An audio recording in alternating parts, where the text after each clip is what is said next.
ગોધરા વિધાનસભા 126 હેઠળના 10,000 ઉપરાંત મતદારોના નામ વર્ષ 2002ની મતદાર યાદી સાથે મેપ ન થતા વહીવટીતંત્ર દ્વારા નોટિસ પાઠવવામાં આવી છે। આ મતદારોને સરકાર દ્વારા માન્ય 12 પુરાવાઓમાંથી ઓછામાં ઓછો એક પુરાવો રજૂ કરવા સૂચના અપાઈ છે। સમગ્ર મામલે પ્રાંત મામલતદાર, તાલુકા પંચાયત કચેરી તેમજ નગરપાલિકા કચેરી ખાતે સુનાવણીનું આયોજન કરવામાં આવ્યું છે। સુનાવણી દરમિયાન નોટિસ મળેલા મતદારોએ તેમના આધાર પુરાવા રજૂ કરવા જણાવવામાં આવ્યું છે।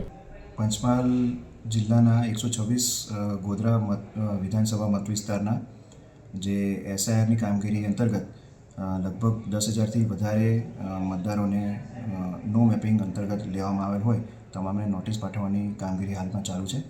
તમામ મતદારોને અમારી એક લાગણી છે કે જ્યારે પણ જે દિવસે નોટિસ પાઠવીને જે દિવસે હાજર થવાનું જણાવવામાં આવે તો તે દિવસે વિના વિલંબે તમામ મતદારો અત્રે હાજર રહી અને તેમના જે જરૂરી ડોક્યુમેન્ટ્સ અહીંયા સબમિટ કરાવે જેથી કરીને આગામી મતદાર યાદીમાં આપનું નામ સુનિશ્ચિત થાય।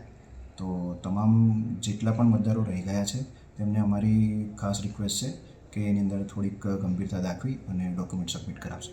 નિરેલ બી મોદી, પ્રાંત ગોધરા।